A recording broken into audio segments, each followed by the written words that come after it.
కుక్కలకు భోజనం పెట్టడం ద్వారా లభించే 8 లాభాల గురించి ఇవాల్టి కథ. ఒక ఊళ్ళో ఒక నల్ల రంగు కుక్క ఉండేది. ఆ కుక్క భోజనం కోసం ఊరిలోని ప్రతి సందు, ప్రతి ఇల్లు, ప్రతి చెత్త బుట్ట తిరిగి భోజనం కోసం వెతుక్కునేది. తన అదృష్టం కొద్దీ ఒకరోజు దొరికితే ఇంకొక రోజు పస్తులు ఉండేది. చాలాసార్లు పాడైపోయినా తినడానికి వీలు లేని భోజనం తిని కడుపు నింపుకునేది. కాని రాత్రిళ్ళు మాత్రం ఎంతో నిజాయితీగా దొంగల నుండి, అడవి జంతువుల నుండి ఊరిని కాపాడాలని ప్రయత్నించేది. మనుషులు తనని సరదా కోసం కోపంతో కర్రలు విసిరేయడం, వెంటపడి తరమడం లాంటివి చేసేవాళ్ళు.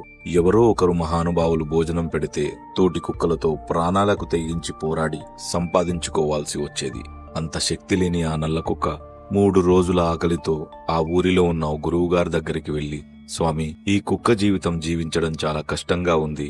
ఇది మేము చేసిన పాపమా, మాకు లభించిన వరమా అని అంటుంది. దానికి ఆ మహాజ్ఞాని, హే శునకమా, నీకు లభించిన జీవితం శాపం కాదు, నీ విలువ తెలియని మనుషుల జీవితం శాపంగా మారుతుంది, నీది కాదు అని అంటాడు. అది ఎలా స్వామి?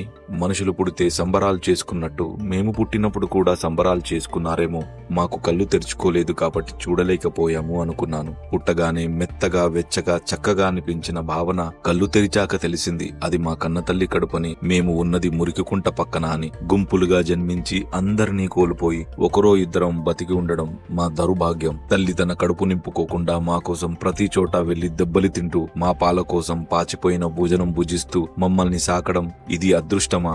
ఏమి వింత స్వామి అని అడుగుతుంది. పిచ్చి శునకమా, దేవుడి ప్రకారం మనుషు సంపాదించిన దాంట్లో మొదటి ముద్ద గోమాతకి, చివరి ముద్ద శునకానికి రాసిపెట్టి ఉంది. మూర్ఖపు మనుషులకు అసలు కుక్కలకు భోజనం పెట్టడం వల్ల ఎన్ని లాభాలు ఉన్నాయో తెలిస్తే అందరూ అదే పని చేస్తారు. అవి ఏంటో చెబుతాను విను. మొదటిది, కుక్క తనకు భోజనం పెట్టిన వారిని దైవంగా భావిస్తుంది కాబట్టి మనిషి వడ్డించింది ప్రసాదంగా తిని తృప్తిగా దీవిస్తుంది. రెండవది, శునకం కాలభైరవుని రూపం కాబట్టి శునకాన్ని ప్రసన్నం చేసుకునే వారికి శని ప్రభావం తక్కువగా ఉంటుంది. 3, కుక్కకు పెట్టిన ఒక్క ముద్ద వల్ల మనుషులు ఇంటికి, పంటకి, పిల్లలకి అన్నిటికీ కాపలా కాస్తూ నమ్మకంగా ఉంటుంది. 4, ఇంటికి జరిగే అరిష్టాన్ని ఆవు గ్రహిస్తే ఇంటికి పొంచి ఉన్న ముప్పుని కుక్క రానివ్వకుండా చేస్తుంది. 5, కుక్క ఒకే జంతువు మనిషి బాధని, కన్నీళ్లను కూడా చూసి అవి తొందరగా పోవాలని, నా యజమాని సంతోషంగా ఉండాలని మనస్ఫూర్తిగా కోరుకుంటుంది.